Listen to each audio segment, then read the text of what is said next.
अस्सलामुअलैकुम।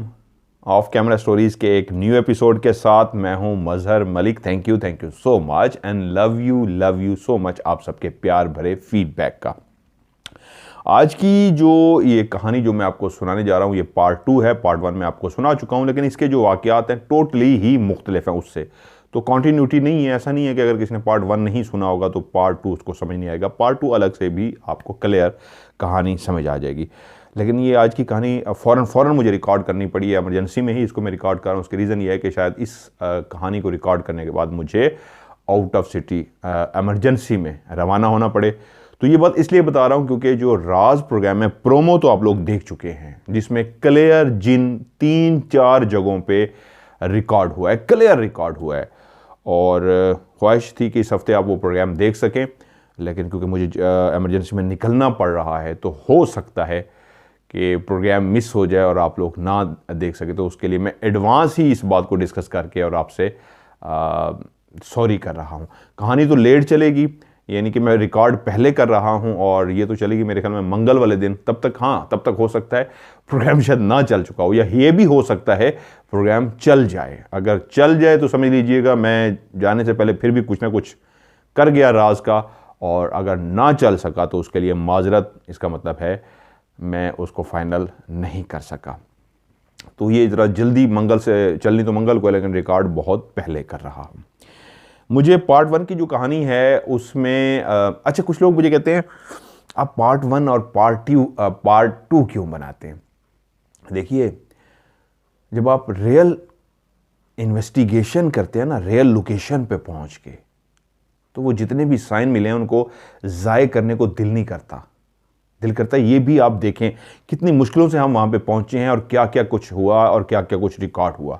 उसको अगर एक पार्ट बना देंगे तो बहुत कुछ डिलीट करना पड़ जाएगा। लेकिन आप कहते हैं जी एक ही हफ्ते में दिखाएं पार्ट 1 भी और पार्ट 2 भी, तो उसके लिए भी प्रॉब्लम ये होती है, जिस प्रोग्राम को एंटरटेनमेंट के लिए बनाया गया होगा वो तो अपने निशान लगाए होंगे, ठा ठा करके दिखा देंगे। लेकिन जो रियल इन्वेस्टिगेशन होगी उसको एडिट करना मुश्किल नहीं होता।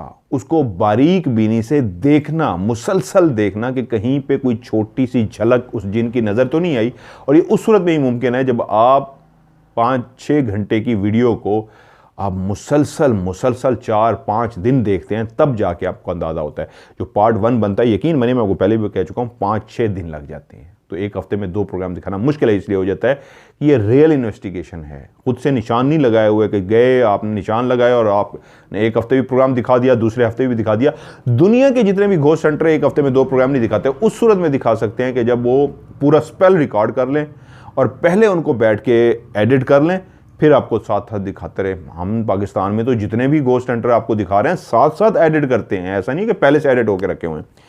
तो आज की कहानी जो मुझे भेजी है वो भेजी है फैसल ने।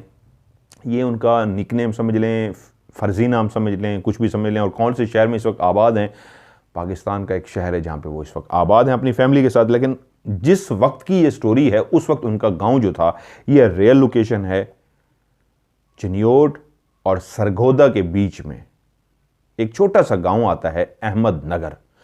अहमदनगर के साथ का एक देहात जहां की ये सच्ची कहानी है। सरगोदा और चिन्योट के बीच का एक छोटा सा गांव, जहां के मैंने आपको वहां के वाकयात सुनाए। लड़का साइकिल पे जा रहा था और उसके पीछे आगे चुड़ैल बैठी थी, आपको याद आ गया होगा। और स्कूल के अंदर जो चेयर्स वगैरह थी वो किस तरह उल्टी पड़ी हुई थी, और आपको सारे वाकई याद आ गए हों। उसी की कुछ और जो वाकयात थे जो उन्होंने मुझे भेजे हैं। उनकी एक कज़न है, ताया की बेटी कह लीजिए। अच्छा, इस कहानी की एक और बात भी मैं बताता चलूं।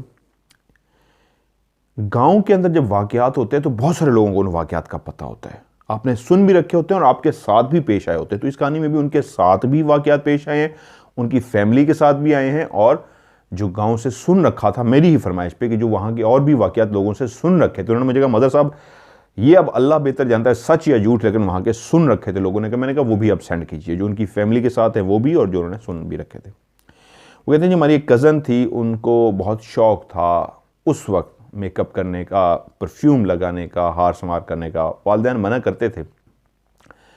अब तो दुनिया बदल गई है, पुराने वक्तों की बात है। अब तो गांव भी बहुत मॉडर्न हो गए हैं। अब भी कुछ है गांव जो मॉडर्न नहीं हुए, लेकिन उस वक्त काफ़ी जो गांव थे वो बैकवर्ड थे।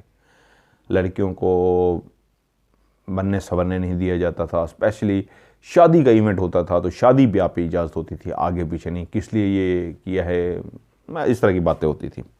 इस वक्त मतलब कहानी सुनाना है तो वो अक्सर इस तरह कभी कभी मेकअप कर लिया करती, हार श्रृंगार बनाओ श्रृंगार कर लिया करती और परफ्यूम भी लगा लेती थी। ये वही गांव है जिसकी मैंने कहानी सुनाई, फिर से एक दफ़ा मैं बता देता हूँ।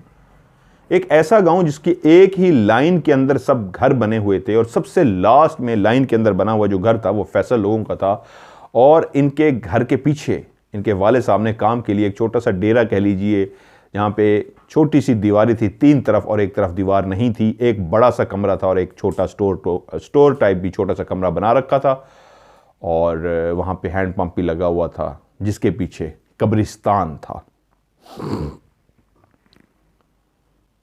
फैसल लोगों का जो घर था इस लाइन के बने हुए जितने भी घर थे उनके सबसे लास्ट में था, और उसी की बैक साइड पे कब्रिस्तान था। गांव के अंदर उस वक्त जो माहौल था, अब भी बहुत सारे गांव में, स्पेशली इंडिया में तो अब भी होता है कि वॉशरूम सिस्टम, टॉयलेट सिस्टम नहीं होता। अब तो बहुत सारे गांव में अंदर ऐसा बन चुका है कि घरों के साथ ही अटैच बना लिए हैं, या बड़ा सा घर है तो कमरे एक साइड पे बने हुए हैं, सहन है और एंड पे जाके वॉशरूम बनाया हुआ है। उस वक्त ये होता था कि स्पेशली बहुत सारी मेरी कहानियों में आपने सुना होगा, ख़वातीन आज भी जिस तरह इंडिया के बहुत सारे, इंडिया में तो बहुत ज़्यादा ख़वातीन हाजत के लिए खेतों के अंदर जाती थी। जब उनको वॉशरूम आता था तो उनको खेतों की तरफ जाना पड़ता था। तो उनकी वो कज़न भी उस दिन वो सुबह उठी और अपना तैयार हुई, उन्होंने मेकअप वगैरह भी किया और उसके बाद उन्होंने बाकायदा परफ्यूम लगा लिया, क्योंकि उनको परफ्यूम लगाने का बहुत शौक था। बहुत सारे लोगों को शौक होता है, जिस तरह मुझे भी बहुत ज़्यादा परफ्यूम है। मैं रोज़ाना जब तक परफ्यूम ना लगाऊं मुझे अच्छा नहीं लगता। डेली मुझे परफ्यूम लगाना बहुत अच्छा लगता है। बहुत सारे लोगों को परफ्यूम अच्छा लगता है। उन्होंने परफ्यूम लगाया और सारा दिन वो अपना घर में काम करती रहीं। जो एक रूटीन थी उसी तरीके उन्होंने रूटीन से गुजारा, और रात के टाइम जब रफ़ा हाजत के लिए वो खेतों की तरफ अकेली गईं तो उस वक्त भी वो परफ्यूम की खुशबू हर तरफ फैल रही थी। वो कोई तेज किस्म का परफ्यूम था जो उसने लगाया हुआ था, और उस परफ्यूम को लगा के वो लड़की चलती हुई जब खेतों की तरफ गई तो इस बात को भूल गई जो बुजुर्गों ने उसको समझाया था कि कभी भी रात के टाइम अकेले कहीं पे भी जाना हो तो परफ्यूम लगा के नहीं जाना, किसी ना किसी को साथ लेके जाना है। ये बात उसके दिमाग में शायद उस वक्त भूल गई और वो उसी तरह परफ्यूम लगाए हुए वॉशरूम की लिए खेत के अंदर चली गई। वहां पे क्या हुआ, उसके साथ क्या बीती, किसी को नहीं पता। लेकिन एक बात, जब वहां से वो चलती हुई आई तो इस अंदाज में चलती हुई आई जैसे एक इंसान, उसकी सांसें भी चल रही हैं और उसको रास्ता नज़र भी आ रहा है, लेकिन जैसे वो रिमोट कंट्रोल से चलता है, जैसे वो रोबोट सा हो, बिल्कुल स्ट्रेट इस तरह चलती हुई आई। ना लेफ्ट ना राइट ना अप ना डाउन, कहीं पे भी नहीं देख रही थी, ना ही पलके झपका रही थी। वो एक बिल्कुल सीधी ऐसे चलती हुई आई और अपनी उस चारपाई की तरफ, उस बेड की तरफ गई जिस पे वो सोती थी, और जाके इस अंदाज में गिर गई जैसे वो बेहोश सी हो गई है, सो गई है।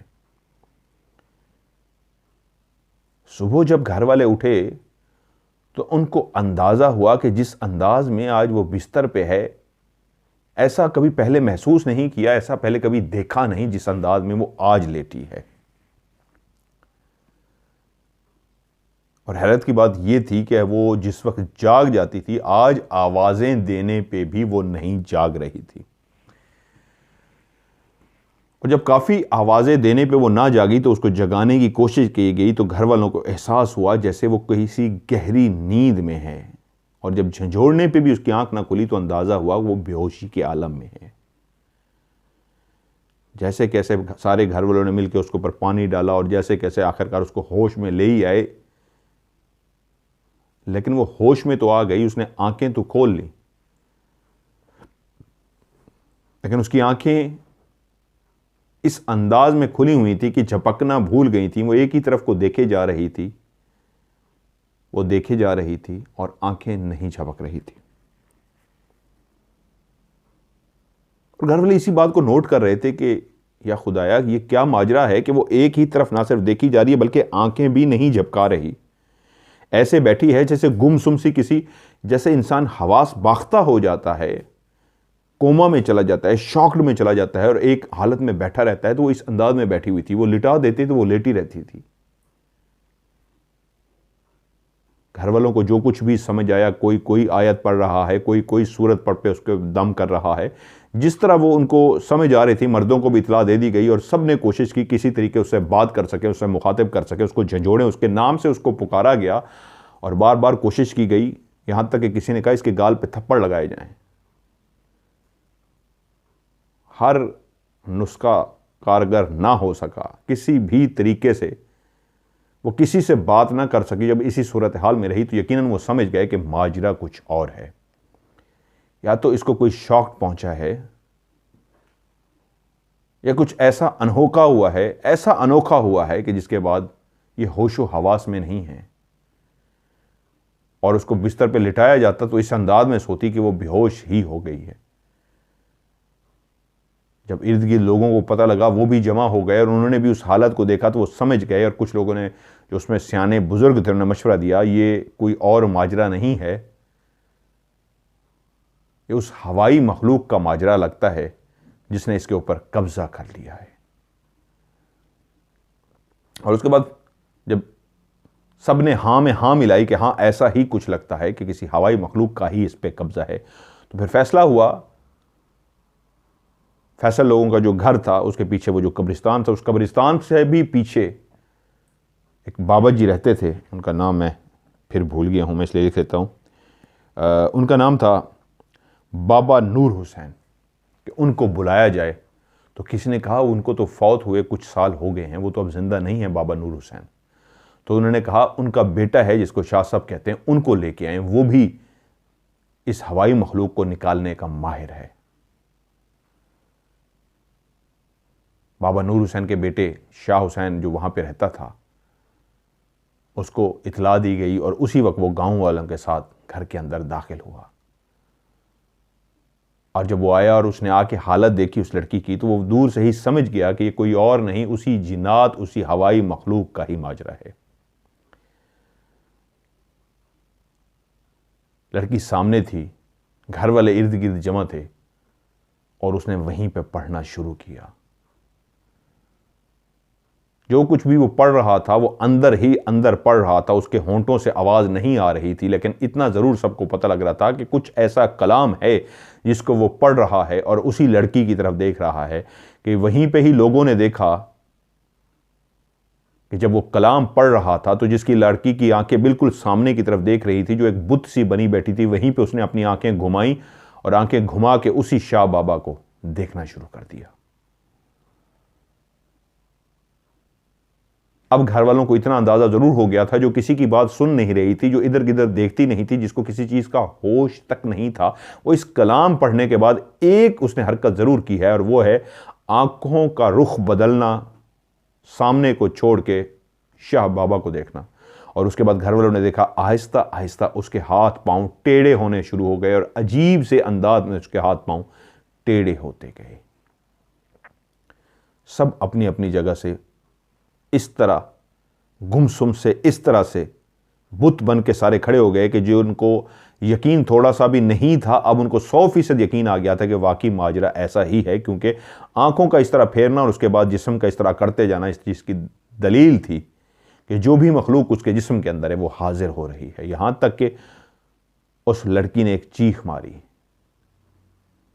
और उसके बाद जो कुछ भी उसने कहना शुरू किया, बोलना शुरू किया, वो एक ऐसी जबान थी जिसको कोई भी समझ नहीं पा रहा था।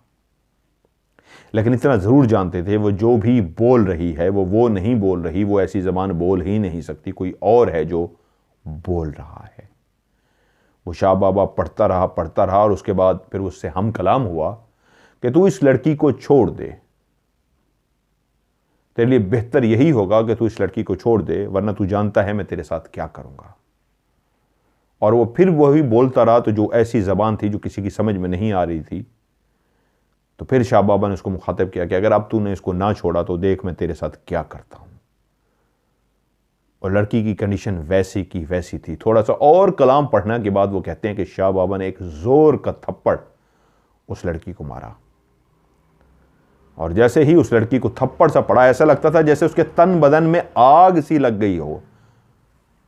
थप्पड़ तो शायद इतनी ताकत से नहीं पड़ा था कि उस थप्पड़ के दर्द की वजह से वो बिलबिला उठी हो, तड़प उठी हो। लगता था वो थप्पड़ नहीं था, जैसे वो इसके अंदाज ऐसा था जैसे आग सी लगा दी गई हो उसके जिस्म को, और उसने चीखना और उसने तड़पना शुरू कर दिया। और शाह बाबा और ही पढ़ता गया यहां तक कि लड़की ने चीख मारी और उसके बाद बेहोश हो गई।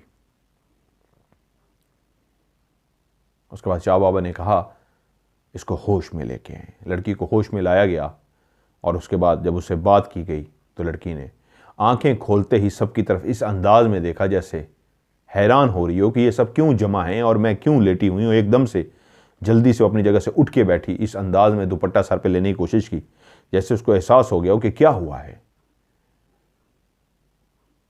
और जब उसके माँ बाप ने उससे यही पूछा तुम ठीक हो, तो उसने फौरन कहा हाँ मैं ठीक हूं, मुझे क्या हुआ है।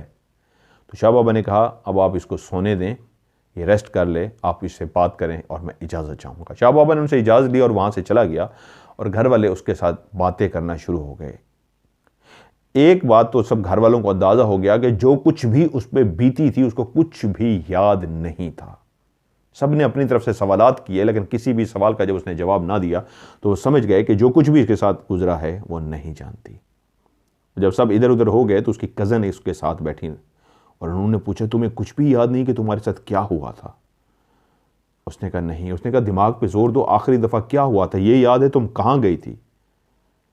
तो वो काफ़ी देर सोचती रही, तो उसके बाद इतना सा सिर्फ बता पाई कि अभी जो मुझे याद आ रहा है वो सिर्फ इतना ही है कि मैं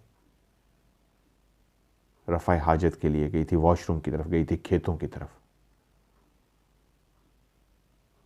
और उसके बाद उसी वक्त तो याद ना आया, लेकिन उसको आहिस्ता आहिस्ता बाद में जब याद आया तो उसने ये बात बताई हाँ शायद मैंने परफ्यूम लगाया था और जहाँ पे मैं गई थी वो कोई था जो मुझे नज़र नहीं आ रहा था, लेकिन वो जो बोल रहा था वो ऐसी ज़बान थी जिसको मैं समझ नहीं पा रही थी।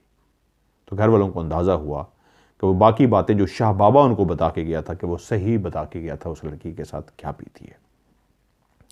वहीं पे वो कहते हैं एक और वाक़या उसी गांव का जो हुआ। हमारे गांव का एक लड़का और हम काफ़ी लड़कों ने फैसला किया, अक्सर लड़के अब भी होता है, अब तो खैर रह ही नहीं गए, बेरी के दरख्त जहाँ पे भी होते थे तो लड़के इकट्ठे होकर जाते थे दिन के टाइम के, चलो यार घर वाले सोए हुए हैं, बेरी के दरख्त से बेर तोड़ के लाते हैं। मैं खुद बचपन में बेरी के दरख्त से बेर तोड़ने के लिए जाते थे, हमारे घर के साथ ही बेरी लगी हुई थी, वहाँ से बेरी के काफ़ी बेर लेके आते थे। तो कहते हैं हम लड़कों ने वहाँ पे, फैसल भी उनके साथ शामिल थे, तो लड़कों ने फैसला किया चलो यार बेर तोड़ के लाते हैं। तो बेर तोड़ने का वहाँ पे तरीका ये होता था, लड़के कुछ अपनी जेब में शापर रख लेते थे, लेकिन ज़्यादातर लड़के क्या करते थे जो अपनी कमीज़ होती थी उसको इस तरह पकड़ लेते थे, उसके अंदर डालते जाते थे। कुछ लोग अपनी पॉकेट्स के अंदर जो जेबें होती है साइड वाली उसके अंदर डाल लेते थे और कुछ शापर भी लेके जाते थे। वो कहते हैं हम दिन का टाइम था और हम शापर और इसी तरह मूड बना के बातें करते हुए सारे लड़के चल पड़े कि चल के बेरी से बेर तोड़ के लाते हैं। हम बेरी के दरख्त के पास पहुंचे तो वहाँ पे जो तेज़ लड़का था जो दरख्तों में बड़े तेज़ी के साथ चढ़ जाता था, उसको हमने आवाज़ दी, उसको कहा नाम, उन्होंने कहा किसी का ना लें क्योंकि अच्छा मैंने किसी से इजाज़त नहीं ली, हो सकता है वो भी आपकी कहानियों को सुनते हो, मेरा उनसे रब्ता तो नहीं है क्योंकि वो एक बड़े शहर में इस वक्त आबाद हैं और पहले वो इस गाँव में रहते थे फैसल। तो उन्होंने कहा बेहतर है आप किसी का नाम ना लें। तो उन्होंने कहा एक उसी लड़के को कहा जो दरख्तों पर चढ़ता था कि यार चढ़ जाओ ऊपर और जाके दरख्त को ज़ोर ज़ोर से हिला ताकि बेर नीचे गिरेंगे, हम सारे बेर चुन लेंगे, उसमें से तेरा हिस्सा भी होगा, तुझे भी देंगे। उसने कहा मैं तो ऊपर चढ़ाऊंगा, तुम लोग मेरे हिस्सा भी फिर दोगे। उन्होंने कहा हाँ हाँ तुझे कह दिया है तेरा हिस्सा देंगे, चढ़ जा ऊपर। वो लड़का ऊपर चढ़ा और इस कांटे होते हैं उस पर थोड़ा सा टेक्निक से चढ़ना होता है, आम दरख्त की निस्बत ज़रा मुश्किल होता है उस पर चढ़ना, अपने आप को कांटों से बचाना होता है। और लड़का ऊपर वही चढ़ता है जिसने जूते ना पहने, वो जूते उतार के ही चढ़ना होता है बेरी के दरख्त के ऊपर। वो कहते हैं हमारी आंखों के सामने वो लड़का ऊपर चढ़ा और जैसे ही ऊपर पहुंच गया तो हम इस इंतज़ार में थे कि वो अभी दरख्त को हिलाएगा और बेर नीचे गिरना शुरू हो जाएंगे। तो हमने देखा वो ऊपर ही है और हमने ऊपर की तरफ देख के आवाज़ दी कि यार हिला भी, बेर को जल्दी करना।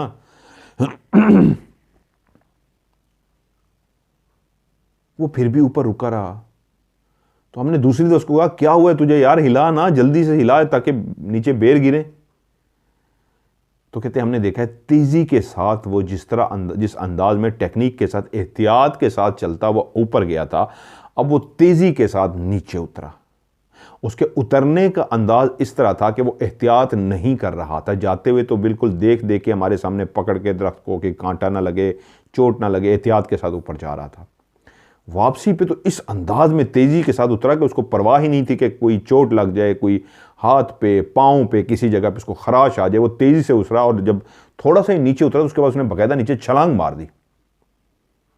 हम सबको गुस्सा आ गया कि यार ये कैसे हरकत की, बजाय ऊपर चढ़ने के, बेर हिलाने के, ये नीचे ही आ गया। हमने कहा क्या हुआ है? तो हमने जब उसकी तरफ देखा, वो नीचे आके गिरा और हमने उसकी तरफ देखा तो उसकी आंखें खौफ से अजीब सी हुई थी। उसके चेहरे को ही देख के लगता था वो इंतहाई खौफ के आलम में है। वो जो लड़के उसके इर्द गिर्द जमा हो गए थे उसको डांटने के लिए कि यार तू ऊपर चढ़ा भी है और बल्कि तूने बेर करने के बजाय कोई डर गया है, क्या हुआ है, यहाँ इर्द गिर्द तो कोई नहीं है। ज्यादातर बच्चों को खौफ ये होता है कोई आके कोई बड़ा मना ना कर दे, या किसी की बेरी है तो वो कहे क्यों बेरी से बेर तोड़ रहे हो।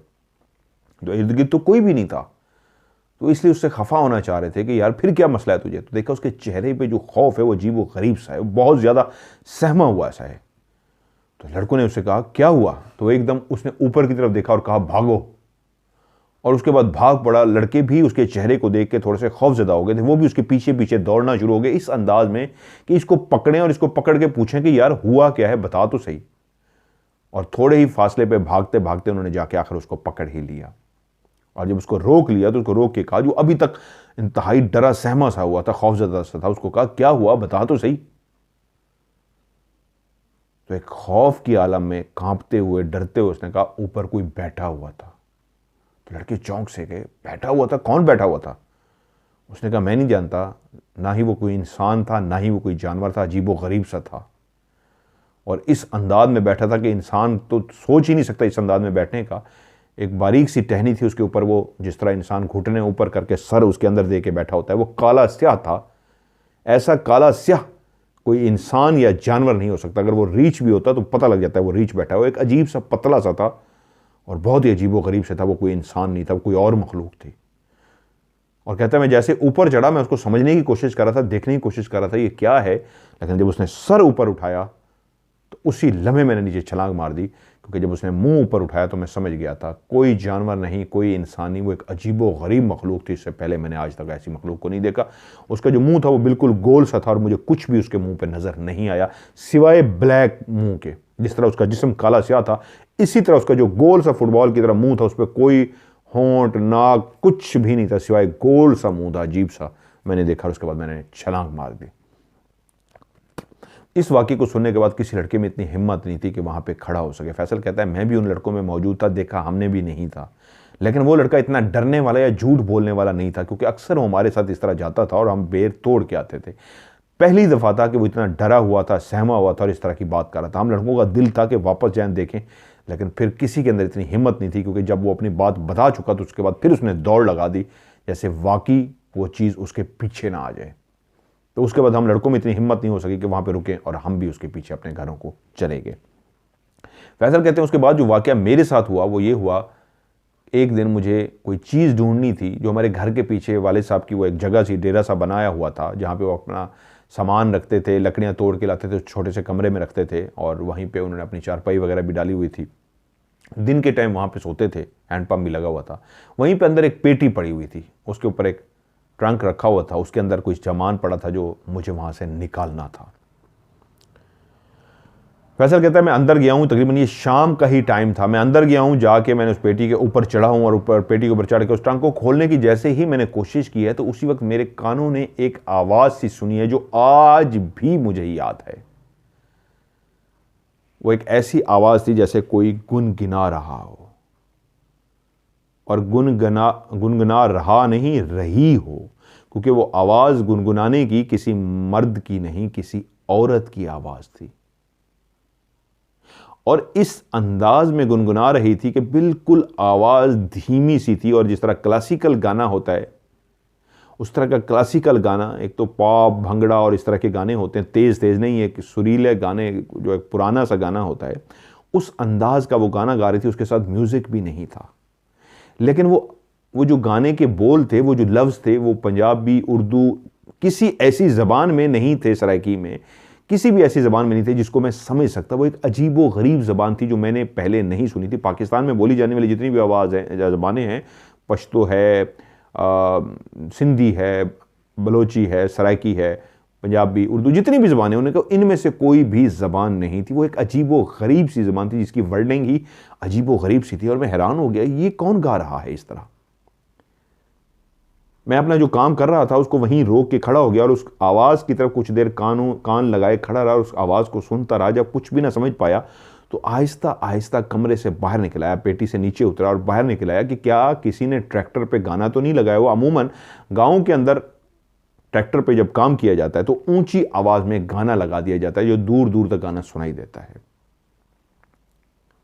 एक दो मेरे साथ भी हुआ है कि रात की लोकेशन पे जब हम रात के टाइम पे पहुंचे तो रात के टाइम पे भी अक्सर वहाँ पे ट्रैक्टर पे हल मारा जाता है, तो वहाँ पे भी एक हल लगा रहा था। तो हमारी लोकेशन से तो काफ़ी दूर था वो बंदा, लेकिन फिर भी उसकी ट्रैक्टर की और उसके गानों की जो ट्रैक्टर पे जो गाने लगे हुए थे उसकी आवाज़ हम तक पहुँच रही थी। तो मैंने टीम से कहा कि इसको जाके रिक्वेस्ट करके आएँ कि वो बंद करें, हम रिकॉर्डिंग करें। तो हमने बंद कराया था। रात के टाइम आवाज़ वैसे भी दूर तक गूंजती है। तो वो कहता है मैं बाहर निकला कि किसी ट्रैक्टर से ये गाना प्ले तो नहीं हो रहा, तो पता लगा नहीं, किसी भी ट्रैक्टर से ये गाना प्ले नहीं हो रहा। फिर उसी अंदाज में मैं अंदर चला गया और जब पेटी पे चढ़ा तो फिर मुझे आवाज़ आनी शुरू हुई कि यस, अभी भी अंदर है कोई जो बिल्कुल धीमी सी आवाज़ में गुनगुना रही है। एक अजीबो गरीब ज़बान के अंदर कोई सुरीला सा गाना गा रही है। और मेरे दिल की धड़कन बहुत तेज़ हो चुकी थी। पीछे कब्रिस्तान था और कब्रिस्तान के वो वाक़यात भी याद थे जो अक्सर रात को हम वहाँ पे दिए, रोशनियाँ और चिराग जलते हुए देखते थे, जो वाले साहब से पूछने पे उन्होंने बताया था यहाँ पे अल्लाह की मखलूक रहती है, इस पे तवज्जो मत दिया करो। और अब एक ऐसी आवाज़ को सुनते हुए फिर भी कहते हैं मैंने दिल बड़ा किया, मेरा जिस्म कांप रहा था, दिल की धड़कन तेज़ थी, फिर भी मैंने इर्द गिर्द पेटी के इधर हर उस जगह पे, छोटे से कमरे के अंदर जिस भी चीज़ को देख सकता था, आया यहाँ पे कोई ऐसा तो नहीं है कहीं पे कोई लड़की छुपी हुई है और वो बैठी गा रही है। तो पूरा कमरा छान मारा मैंने, कोई भी नहीं था सिवाय उस आवाज़ के जो उस कोने की तरफ आकर ढूंढते ढूंढते फिर मैंने आवाज़ का तयन भी कर लिया कि किस सिमत से, किस तरफ से वो आवाज़ आ रही है। और उसी तरफ जब मैंने गौर से देखा तो सिवाय चंद लकड़ियों के वहाँ पे कुछ भी नहीं पड़ा था और उस कोने से गुनगुनाने की आवाज़ आ रही थी। और उसके बाद मैंने वहाँ से दौड़ लगा दी।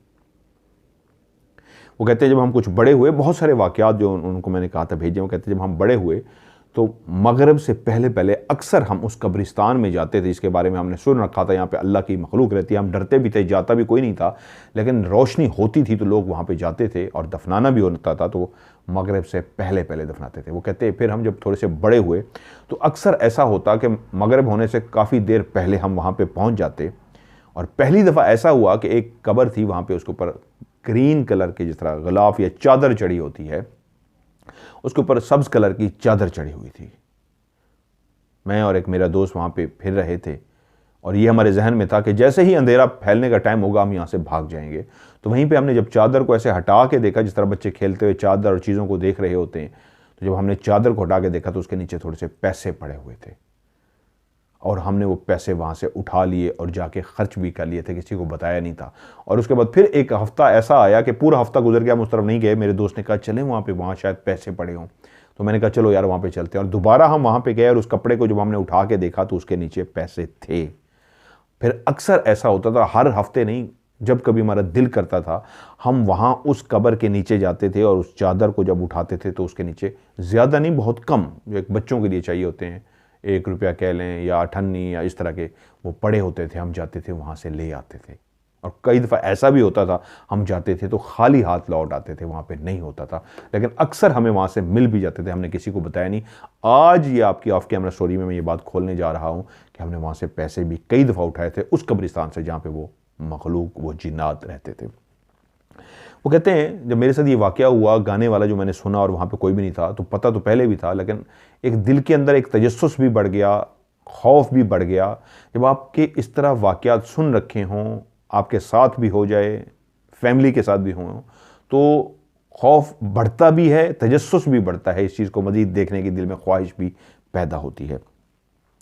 तो वह कहते हैं कि फिर हम लोग वक्त के साथ एक और शहर में शिफ्ट हो गए। बहुत अरसा वहाँ उस गांव जाना ना हुआ, तो काफ़ी अरसे के बाद, काफ़ी सालों के बाद वहाँ पे एक शादी थी। तो शादी के सिलसिले में फैमिली हमारी वहाँ पे गई। मेरी वो छोटी बहनें जो वहाँ से आई थी तो बहुत छोटी थी, मैं खुद बहुत छोटा था, तो मुझसे काफ़ी छोटी हैं। तो उस वक्त जब हम शहर में शिफ्ट हुए थे तो बहुत छोटी थी। अब जब वापस उस गांव में जा रही थी तो माशाल्लाह वो काफ़ी बड़ी हो चुकी थी, जवान हो चुकी थी। कज़न्स की शादी थी और हम शादी में शरीक हुए। मेहंदी की ये रात थी, सारी लड़कियां तैयारियों में लगी हुई थीं कि आज मेहंदी है। और ये एक ऐसा फंक्शन होता है अमूमन जिस पर रात सारी लोग जानते हैं।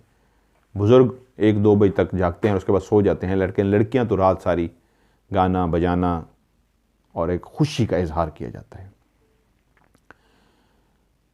फैसल कहते हैं उस रात भी ऐसा ही हुआ। मेहंदी की रात थी, हम सारे लड़के बाहर इकट्ठे थे और हम फन कर रहे थे, इंजॉय कर रहे थे मेहंदी को। और अंदर लड़कियां थीं जो तैयार होने के बाद जिनका फंक्शन शुरू हो गया था।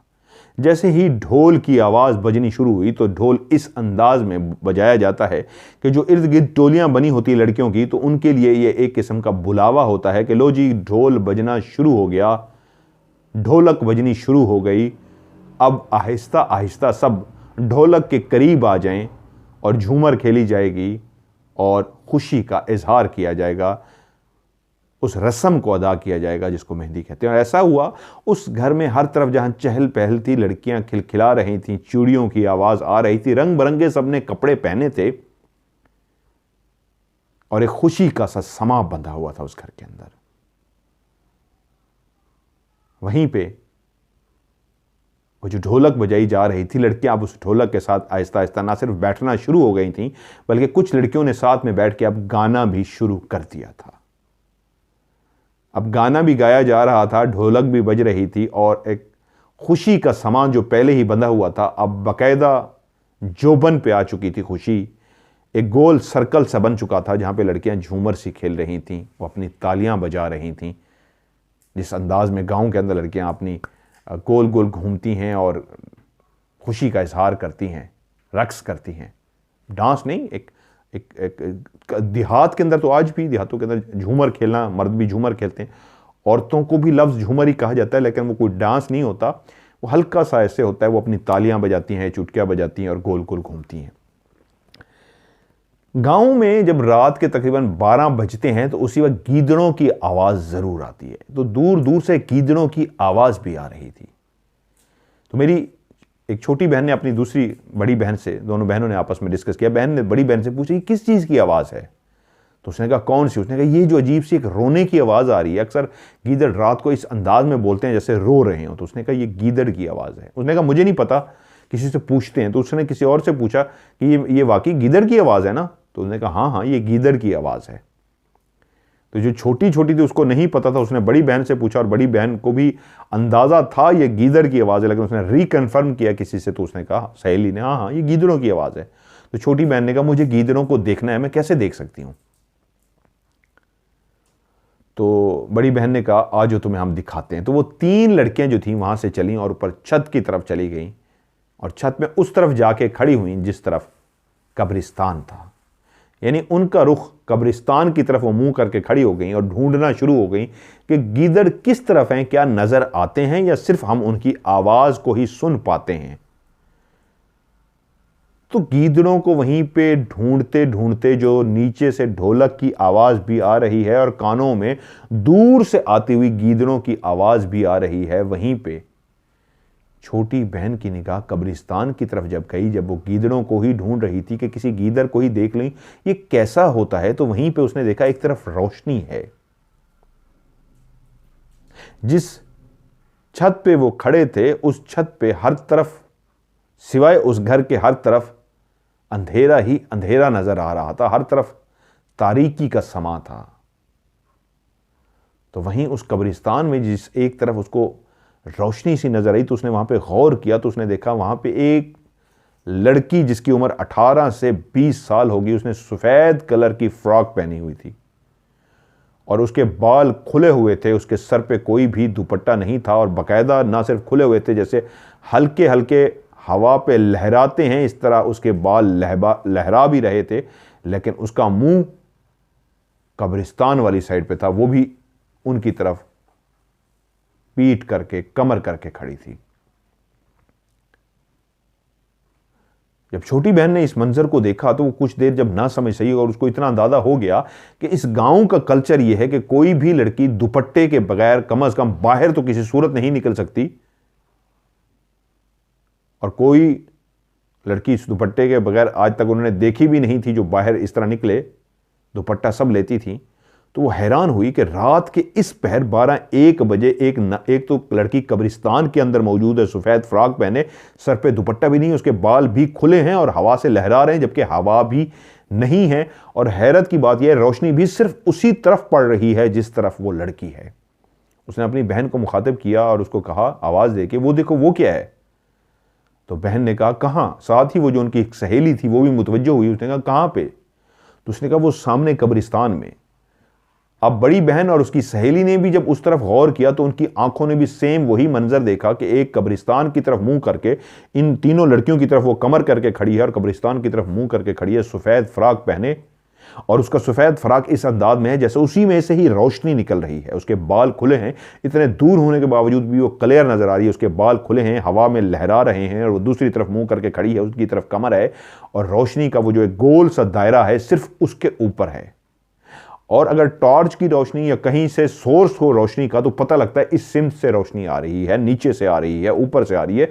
वो एक ऐसे गोल सी रोशनी थी जो सिर्फ उसी के अंदर से निकल रही थी, ना नीचे से, ना लेफ्ट, ना राइट, ना अप, ना डाउन, कहीं से भी नहीं, उसी के अंदर से वो गोल सी एक रोशनी निकली हुई थी।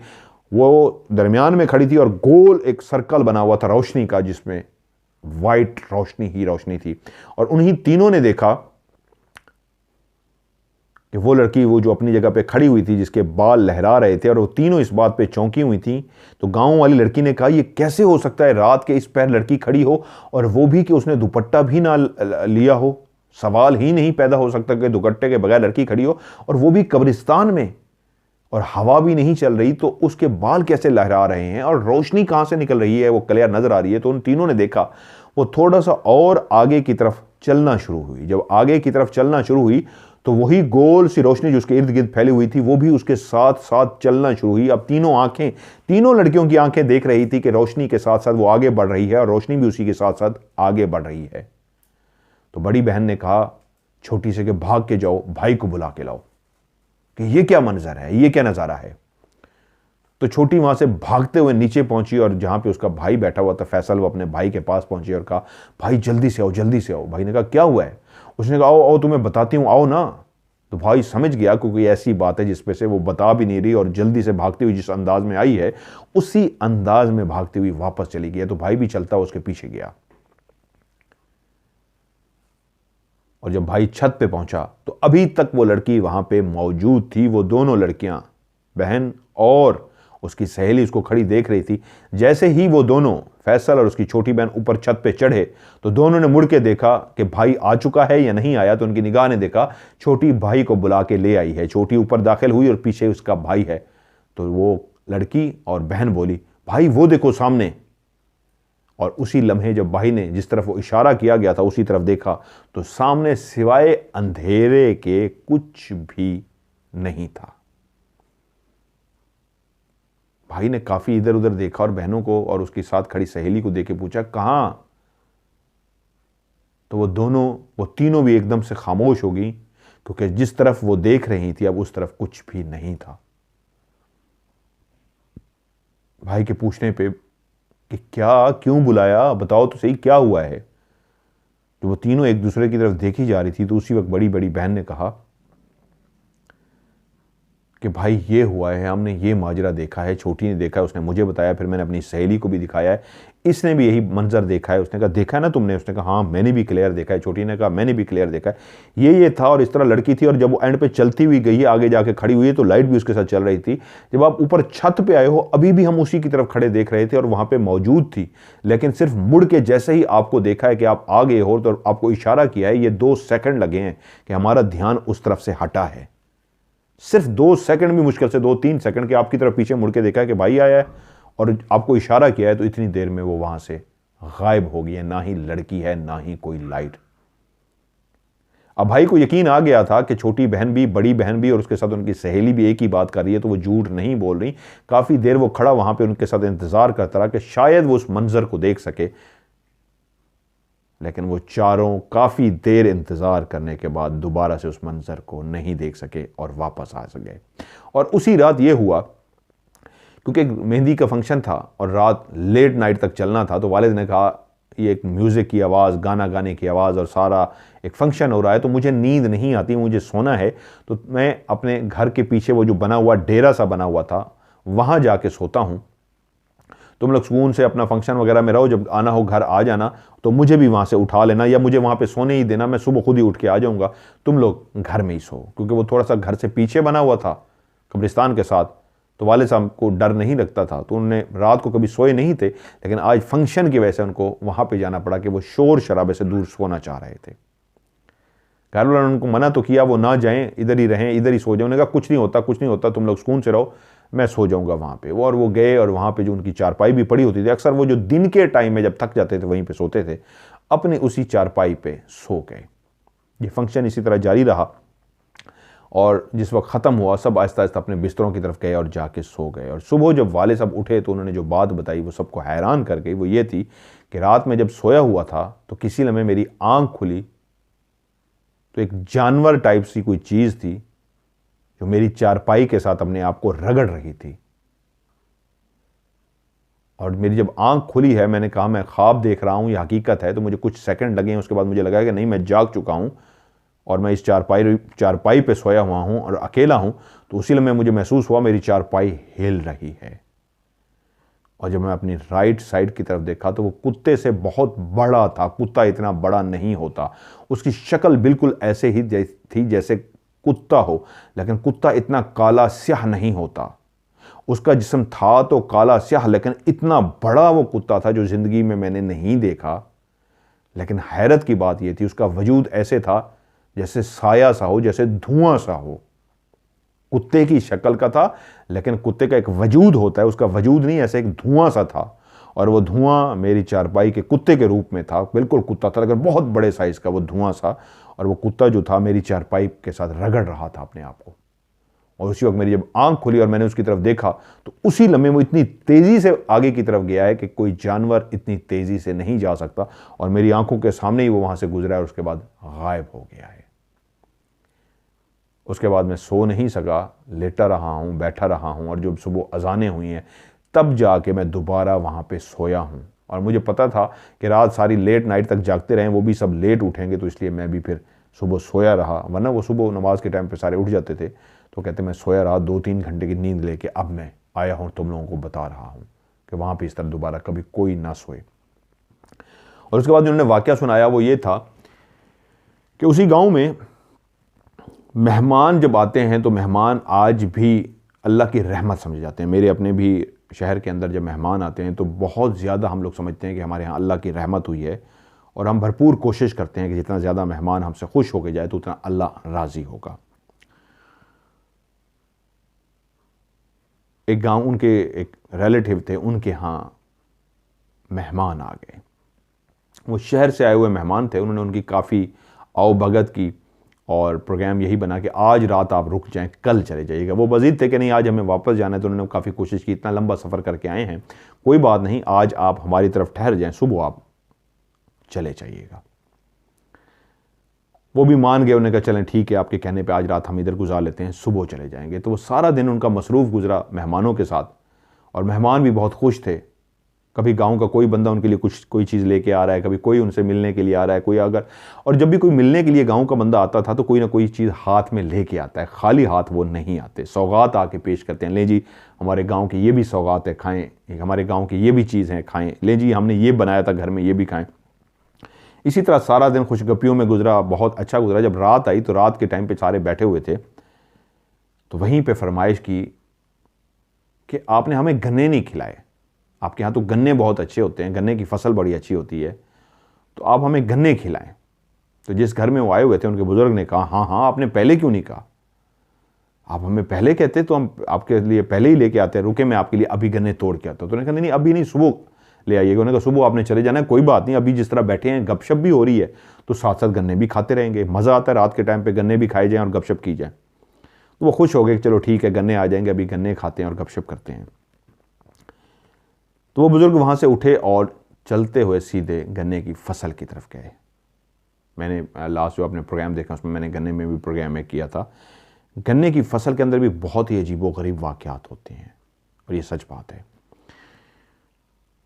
अब उस घर के अंदर कुछ गप्पियाँ हो रही हैं, बातें चल रही हैं और वो चलते हुए आराम से जा रहे हैं गन्ने की फसल की तरफ। अगर मेहमान ना आए होते तो शायद कम ही गन्ने तोड़ने के लिए वो लोग रात को जाते हैं, अकेले, स्पेशली 2-3 बंदे हों तो कोई बात नहीं, अकेला कम ही जाते हैं, लेकिन मेहमानों की खातिर वो उठे और चलते हुए हाथ में वो दरांती जिसे वो काटते हैं वो लिए अंदर दाखिल हुए। गांव वालों को स्पेशली पता होता है कि मेहमानों के लिए कौन सा गन्ना तोड़ा जाए। मैं भी जब जाता हूँ मेरी ख्वाहिश होती है गन्ना तोड़ के मुझे दे, मैंने गन्ना खाना है और दांतों से छीलना भी है, चेक करना है कि अभी दांत बचे हैं या शहरी दांत हो गए हैं, लेकिन अल्हम्दुलिल्लाह भी मैं दांतों से तोड़ लेता हूँ, छील लेता हूँ उसको। तो उनको पता होता है कि कौन सा गन्ना तोड़ा जाए जो मीठा होगा, जो खाने में अच्छा होगा। और वो इसी तरह चलते हुए थोड़ा सा अंदर की तरफ चले गए कि अंदर जाके जो उस साइड पे लगे हुए हैं वाइट वाले गन्ने वो काफ़ी मीठे हैं, तो मैं वहाँ से उनके लिए तोड़ के लाता हूँ ताकि बैठ के सारे खाएं और वो सुबह जाते हुए अपने साथ ले भी जाएंगे। क्योंकि फैसला ये हुआ था सुबह ही सुबह जैसे अजानें होंगी वो नाश्ता वाश्ता करेंगे और जितनी जल्दी हो सका वो रवाना हो जाएंगे। वो उसी तरफ चले गए जहाँ पे उनको अंदाज़ा था यहाँ पे मीठे गन्ने होंगे जो मैं उनके लिए तोड़ूंगा और सुबह अपने साथ भी लेके जाएंगे। गन्ने की तरफ पहुंच गए, उन गन्ने उन्होंने काटने शुरू कर दिया। नीचे वाला जो हिस्सा होता है गन्ने का बहुत मीठा होता है, ऊपर जितना होते जाएंगे गन्ना फीका होता जाएगा। ये भी मैं आपको एक राज बताऊं, नीचे वाला हिस्सा गांव वालों को तो सबको पता होगा, शहर वालों को नहीं, नीचे वाला हिस्सा सबसे मीठा होता है। उन्हें गन्ने काटने शुरू करके एक तरफ ढेरियाँ लगाते गए कि जब मैं ये काट लूँगा इनको बांध के पीछे डालूंगा और उसके बाद मैं उनके लिए लेके जाऊँगा। गन्ने की एक फसल, रात का अंधेरा, हर तरफ खामोशी। मेरे राज को भी बहुत सारे लोगों ने देखा होगा तो उनके जहन में वो सिचुएशन आ गई होगी। गन्ने के अंदर से जब आप गुजरते हैं, चलते हैं तो एक अजीब सा शोर सा पैदा होता है। गन्ने के ऊपर जो वो उगा होता है, पत्ते टाइप तो नहीं, वो लंबे समय लंबे जो उगी होती है वो बहुत शोर पैदा करती है। गन्ने के अंदर जब आप चलें तो बहुत ज़्यादा शोर पैदा होता है। और उस वक्त भी ऐसा ही सीन था, जब वो चलते हुए वहाँ से जा रहे थे तो एक शोर सा पैदा हो रहा था गन्नों का। और जिसके बाद उन्होंने काटना शुरू किया तो वो काटने की आवाज़ के बाद जब गन्ना नीचे ज़मीन पे गिरता था तो वो गिरते हुए दूसरे गन्नों को टच होते हुए गिरता था, तो इसलिए वो आवाज़ पैदा करता था। और ये वो जगह थी जहाँ से वो गन्ने तोड़ रहे थे कि उन गन्नों की फसल के बीच में ही एक दरख्त भी लगा हुआ था। इस जगह का उन्होंने इंतखाब भी इसलिए किया था कि मैं गन्ने काटता जाऊँगा और काटने के बाद, क्योंकि जिस जगह पे वो दरख्त लगा हुआ था, गन्नों के बीच में जगह नहीं होती कि आप बैठ सकें, जुड़े होते हैं आपस में, तो जिस जगह पे वो दरमियान में दरख्त लगा हुआ था तो इस जगह का इंतखाब भी उन्होंने इसलिए किया था कि इस जगह पे दरख्त की वजह से उन्होंने काफ़ी जगह छोड़ी हुई थी। तो उन्होंने कहा था मैं गन्ने काट के यहाँ पे रखता जाऊँगा, रखने की जगह भी थी क्योंकि दरख्त जो लगा हुआ था उसकी वजह से जगह छूटी हुई थी। वो कह रहे मैं गन्ना काटता था और एक शोर करके गन्ना नीचे गिरता, मैं काटता, वो शोर करके नीचे गिरता, मैं गन्ने काटता रहा और जब मैं काफ़ी गन्ने काट चुका तो मैंने उठा के जो साइड पे रख दिए हुए थे मैंने इस तरह सीधे किए कि उसकी बांध सकूं, एक दूसरे के ऊपर तरतीब से रखे। जो पहले तो मैं ऐसे फेंकता गया था, उठा के उनको तरतीब से रखा और मैंने बांधने के लिए वो जो रस्सा टाइप साथ लेके गया था उनको बांधने के लिए मैंने उनको बांधना शुरू कर दिया। अब इस रात की खामोशी के अंदर जहाँ पे वो गन्ने काटते हुए एक आवाज़ सी पैदा हो रही थी, अब फिर से हर तरफ खामोशी पैदा हो गई थी। गन्ने के दरमियान में से गुजरते हुए ये आवाज़ पैदा हुई थी, या गन्ना काटते हुए जब गन्ना ज़मीन पे गिर रहा था वो आवाज़ पैदा हुई थी, या उसी गिरे हुए गन्ने को उठा के एक तरतीब से जब वो रख रहे थे आवाज़ पैदा हो रही थी। अब सिर्फ एक सरसराहट थी, हल्की सी सरसराहट, एक इंसान की बॉडी की मूव करने की, एक इंसान की बॉडी हिल रही थी, एक इंसान की बॉडी रस्से को बांध रही थी। शायद उस इंसान की सांसों की आवाजें आ रही थी, या उस रस्से आवाज आई है, या उस रस्से बांधने की एक आवाज सी आ रही थी, या उस सिर्फ इंसान के खड़े होने बैठने की रखने की आवाज थी, या रस्से बांधने की आवाज आ रही थी। और उसी खामोशी के अंदर वो बोरी से एक जो अच्छे खासे वो गन्ने जो जमा हो चुके थे, जब उसने उठाए और उठा के ऐसे ही अपनी कमर पे रखने लगा, तो कहते हैं उसी लम्हे 4 सिमत जो बनती थी, दरमियान में वो दरख्त था। और जब दरमियान में दरख्त हो तो उसकी चारों तरफ फसल हो, तो कुछ एरिया छोड़ दिया गया था दरख्त की वजह से। उसकी रीज़न कि गन्ना जब ऊपर हो तो दरख्त की टहनियों को जाके टच होगा, तो वो जगह उन्होंने छोड़ी हुई थी। लेफ्ट राइट सामने बैक जिस तरफ वो खड़ा था, यानी उसकी लेफ्ट साइड पे भी, सीधे हाथ पे भी, उल्टे हाथ पे भी, उसके सामने भी, उसके पीछे भी, 4 तरफ से उसके सिमत बनती थी। और उसी लम्हे उसकी आंखों ने जो मंजर देखा, जैसे उसने उठाया तो उसने देखा बिल्कुल सामने से एक औरत, बिल्कुल जिस तरह गांव की औरत होती है उस तरह गांव के उसने कपड़े पहने हुए बिल्कुल उसके सामने आ रही। और उसी लम्हे उसकी आंखों ने मंजर देखा, उसकी उल्टी तरफ भी उसी तरह की ही सेम औरत, सेम कपड़े सेम पहने आ रही है। और उसी आंखों ने उसी वक्त जो मंजर देखा, साथ सीधे हाथ की तरफ से, यानी सामने से, सीधे हाथ की तरफ से और उल्टे हाथ की तरफ से एक ही तरह के कपड़े पहने 3 औरतें आ रही हैं। और कानों ने एक आवाज सुनी कि कोई पीछे भी है, और उसने जल्दी से जब गर्दन को पीछे मोड़ा और मुड़ के देखा तो उसी तरह के कपड़े पहने, उसी तरह का गेटअप किए, उसी तरह की शक्ल वाली एक चौथी औरत भी पीछे से उसकी तरफ आ रही थी। वो एक गांव का बंदा था, एक बुजुर्ग था, इसलिए ज़हीन था, जानता था, ज़िंदगी गुजार बैठा था, वहाँ के वाक़यात से भी वाकिफ़ था। गांव में जो कुछ हो चुका था, जो कुछ वो भी अपनी आंखों से उस कब्रिस्तान में देख चुका था, लोगों की बातें सुन चुका था, उसके साथ भी कहीं ना कहीं कुछ हो चुका था जो उसने किसी को बताया नहीं था। तो वो जानता था एक ही तरह के कपड़े, एक ही तरह का लिबास, एक ही तरह की शक्लें, एक ही तरह का हुलिया तक बनाए कोई औरत नहीं हो सकती। और एक ही अंदाज में जिस तरह वो चलते हुए आ रही थी, ना ही कोई शहरी औरत रात के इस पहर इस तरह आ सकती है, और ना ही कोई भी औरत देहात में ऐसी है जो इस लम्हे चारों की एक ही जैसी शक्लें हों। बाल भी अगर किसी की लठ एक निकली हुई है तो चारों की उसी तरह ही लठ निकली हुई थी। 4 कॉपियां औरतों की नहीं हो सकती, बिल्कुल कॉपियां थी एक दूसरे की शक्ल में। वो समझ गया ये और मखलूक है। तो उस बुजुर्ग को कुछ पढ़ना नहीं आता था, कोई आयत या कुछ भी, कुरानी आयत ऐसा कुछ भी नहीं आता था। तो उसको किसी ने कह रखा था, उसने सुन रखा था कि जब भी जुनाद से, चुड़ैल से, किसी भी चीज़ से पाला पड़े तो एक काम करना, अपने कपड़े उतार लेना, नंगे हो जाना। बहुत सारे लोगों के बीच में एक कॉन्सेप्ट है, आप लोग कहानियाँ सुनते हैं, मैंने भी बहुत सारे इस तरह के किस्से कहानियाँ सुन रखे हैं कि शहरों में भी हुआ है कि पुराने वक्तों में, अब नहीं कि चुड़ैल को या किसी जिन को देखा तो उन्होंने फौरी तौर पे अपने कपड़े उतारे और भाग पड़े। तो उसने धोती बांधी हुई थी, जब उसने कहा तो ये समझ गया कि ये कोई इंसान नहीं बल्कि चुड़ैलें हैं। तो उसने फौरी तौर पे उसी वक्त अपनी धोती जो उसने पहनी हुई थी जल्दी से उतार दी और नंगा हो गया। कमीज उसने ऊपर कर ली और कहता है जो मैंने गन्ने उठाए हुए थे उसी तरह उठाए, लेकिन उसी लम्हे मेरी आंखों ने देखा, उन चारों ने, कानों ने सुना उसी वक्त, क्योंकि खौफजदा हो गया था और मैं फौरी तौर पे अपनी धोती उतारने में लग गया। मुझे पता लग गया था ये चुड़ैलें हैं, लेकिन थी वो बिल्कुल इंसानी रूप के अंदर, लेकिन शक्लें सबकी एक जैसी थी और कपड़े भी एक जैसे थे। उसी लम्हे अपने मुंह से वो चीखी, ऐसी आवाज़ें निकाली हैं जो अजीबो गरीब सी आवाज़ थी। चीखने का सा अंदाज था, लेकिन वो चीख भी नहीं थी, एक अजीब ही उन्होंने आवाज़ निकाली। जिस तरह वो कहता है कोई जंगल में रहने वाले कबीले होते हैं, जंगली कबीले, तो जंगली कबीले जब कोई एक मखसूस आवाज़ निकालते हैं या एक दूसरे को बुलाते हैं या टार्जन आवाज़ निकालता है, अजीब सी इस तरह की आवाज़ें होती हैं, इसी तरह की उन चारों ने एक आवाज़ निकाली तो मैंने फौरी तौर पे जो अपने धोती उतार ली थी, मैंने दौड़ लगा दी और वो मेरे पीछे मैं उठा चुका था। अगर मैं ना उठाया होता तो मैंने फेंक देनी थी, वो मैं उठा चुका था और मैंने उसी तरह नंगी हालत में दौड़ना शुरू कर दिया जिस सिमत में आया था। तो कहते हैं आखिरी अल्फाज मेरे कानों ने जी सुनी थी वो ये थी, आज तो तुम बच गए हो, तुम्हें जाने दे रहे हैं। उन्हीं की जो गांव के अंदर जिस तरह की वो ज़बान बोली जाती है वही लहजा था कि आज तो तुम्हें जाने दे रहे हैं, आज तो तुम बच गए हो, आइंदा कभी रात के इस पहर यहाँ पे आने की, अकेले आने की गलती मत करना। ये वो अल्फाज थे जो उसके कानों ने आखिरी टाइम पे वहाँ पे सुने थे। आज तो तुम्हें छोड़ दिया है, तुम्हें जाने दिया है, आइंदा ये गलती मत करना। ये सेम अल्फाज थे जो उन्होंने वहाँ पे बोले, उसके कानों ने सुने। भागते हुए जो वो चारों औरतें मिल के अजीब सी आवाज़ निकाल रही थीं, अब उन चारों औरतों के मुंह से एक ही लम्हे में एक ही जैसी आवाज़ निकल रही थी। आवाज़ भी बदली हुई नहीं थी कि उसकी आवाज़ अलग है, उसके सबकी एक ही जैसी आवाज़ थी। और चारों ने बैक वक्त मिलकर यही एक जुमला बोला था कि आज के जाने दे रहे हैं, बच गए हो, दोबारा कभी आने की गलती मत करना।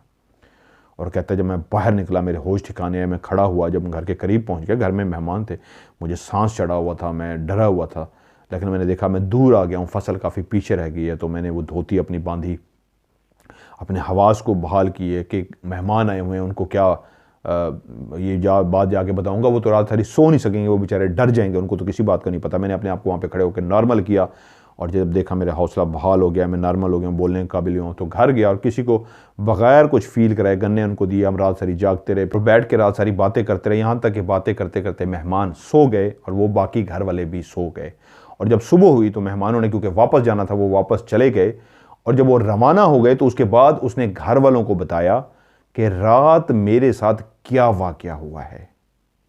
जब मैं वहां पे गन्ने लेने के लिए गया था तो उस वक्त मैं अकेला था और मेरे साथ ये कुछ हुआ है। मैंने आके किसी को महसूस इसलिए नहीं होने दिया कि आप लोग ना सिर्फ डर जाते बल्कि मेहमान रात सारी सो ना सकते और वो खौफ के आलम में परेशान से हो जाते। मैं उनको परेशान नहीं करना चाहता था, तो इसलिए मैंने किसी को भी महसूस नहीं होने दिया। लेकिन रात जब सारे बैठे बात कर रहे थे, आप लोग सोच भी नहीं सकते रात सारी मेरे ऊपर क्या बीती है। मैं आपके लोगों के साथ बैठ के बातें तो करता रहा हूँ, लेकिन अंदर से कितना घबराया हुआ था, कितना डरा हुआ था, कितना सहमा हुआ था। बार बार वो आवाज़ें, बार बार वो चारों चुड़ैलें, जो औरतें नहीं थीं, वो 4 चुड़ैलें थीं जो मुझे पता नहीं क्या करने आई थीं, जो उन्होंने मुझे छोड़ दिया, वो बार बार मेरे जहन में आती रहीं और मैं डरता रहा। और आप लोग बातें कर रहे थे, आप लोगों ने ध्यान नहीं दिया, मैं इर्द गिर्द मुसलसल देखता रहा। मेरे दिमाग में, मेरे दिल में मेरा मुसलसल ये खौफ चल रहा था कहीं वो यहाँ पे ना आ जाएं। लेकिन जब फजर की अजानें हुई, सब जो सोए हुए थे, मैं उस वक्त भी जाग रहा था अपने बिस्तर पे। जब रात बातें करते करते सब सो गए, मैं भी अपने बिस्तर पे चला गया था, लेकिन मैं सोया नहीं। और जब फजर की अजानें हुई तब जाके मेरे दिल को सुकून हुआ कि या अल्लाह, अजानें हो गई हैं, अब कुछ नहीं होगा। और उसके बाद मेहमान उठे और उनको रवाना किया और मैं इंतज़ार कर रहा था कि वो चले जाएं तो आप लोगों को बता सकूं, क्योंकि मैं मेहमानों को परेशान नहीं करना चाहता था, वरना रात तो मैं मरते मरते बचा हूं। और ये बात जब उन्होंने अपने घर वालों को बताई तो बाकी लोगों को भी इस बात का इसलिए बता दिया गया कि लेट नाइट गन्ने की फसल के अंदर कोई अकेला ना जाए, कोई जाए तो 4-5 होके जाएं, वरना कोशिश करें रात के टाइम पे अकेले ना ही जाएं, सेफ्टी पॉइंट ऑफ व्यू से। तो इस तरह के जो वाकयात होते हैं, स्पेशली उस वक्त जब इंसानी आबादी कम थी, दूर दराज थे, लोग लालटेन जलाया करते थे, दिए जलाया करते थे, रोशनियां थी तो बहुत कम थी, हर तरफ चरागा नहीं था। आज तो आप देहात में भी जाएं, राज प्रोग्राम में आप मुझे इन्वेस्टिगेशन करते हुए देखते हैं, जहां पे भी हम कैमरा घुमाते हैं, दूर कहीं ना कहीं से कोई लाइट नजर आ रही होती है, या सरकारी लाइट लगी होती है, या किसी एक अकेला घर होता है, वहां पे फिर भी कहीं ना कहीं रोशनी नजर आती है। हम खड़े जंगल में होते हैं, फिर भी कहीं ना कहीं रोशनी नजर आती है। तो उस वक्त, जिस वक्त की ये कहानी मैं आपको सुनाता हूं, उस वक्त तो देहातों के अंदर दूर दूर तक कोई दिया, कोई लालटेन नजर ही नहीं आता था। दूर दूर इंसान बसते थे और जब मगरिब होती थी, अंधेरा फैलता था, तो सब अपने घरों को चले जाते थे, परेशान हो जाते थे। रात किसी और के लिए बनी है, दिन इंसानों के लिए बना है। रात में इंसान सोते हैं और कोई और मखलूक है जो आंखों को नजर नहीं आती, उनके लिए वो दिन होता है, वो जाग जाते हैं। हमारे लिए दिन है और उनके लिए रात। तो ये वाकयात उस गांव के जो अहमदनगर के साथ है, वहां के ये सच्चे वाकयात हैं जो उन्होंने मुझे भेजे और मैंने आपको सुनाए हैं। अब उस शख्स ने एक आवाज़ को सुना तो आज भी उसके कानों में वो आवाज़ गूंजती है और उसको आवाज़ याद है कि कोई एक अजीब व गरीब लैंग्वेज थी, कोई और ही ज़बान थी जिसमें एक बग़ैर म्यूज़िक के वो गुनगुना रही थी, और यकीनन उस कमरे में थी। वो कौन थी? वो एक ऐसी मखलूक थी जो आँखों को नज़र नहीं आ रही थी। सवाल ये है, क्या जिन्नात या इस तरह की छुपी हुई मखलूक भी गुनगुना सकती है? जी बिल्कुल गुनगुना सकती है, मुख्तलिफ ज़बानें बोल सकते हैं। जहाँ पे रहते हैं, जिस इलाके, जिस जगह पे, जिस कंट्री में रहते हैं, उसी की ज़बान तक बोलते हैं। तो ये थे वाक़यात जो फैसल ने मुझे भेजे और मैंने आपको सुनाए, और उम्मीद है आपको अच्छी लगी होगी। आप भी अपनी कहानी मुझे सेंड कीजिए, वॉइस मैसेज रिकॉर्ड करके भेजिए या फिर लिख के भेजिए, लेकिन लास्ट में लव स्टोरी उर्दू में या इंग्लिश में कहानी आपने लाजमी लिखना है। और अगर वॉइस मैसेज रिकॉर्ड करके भेजें, जिस तरह फैसल ने मुझे रिकॉर्ड करके भेजी और कहा भी है कि सर मैं तब तक डिलीट नहीं करूँगा जब तक आप मेरी कहानी को प्रोग्राम में शामिल नहीं करेंगे। मैंने उनकी कहानी को प्रोग्राम में शामिल कर दिया है, अब वो बेशक डिलीट भी कर दें, कोई मसला नहीं है। आप भी इसी तरह जब वॉइस मैसेज मुझे भेजेंगे उसको डिलीट तब तक नहीं करना जब तक वो प्रोग्राम में शामिल ना हो जाए। सो आज की इस ऑफ कैमरा स्टोरी से मुझे दीजिए इजाज़त। इंशाअल्लाह एक और ऑफ कैमरा स्टोरी में आपसे मुलाकात होती है। अपना ढेर सारा ख्याल रखिएगा। खुदा हाफिज़।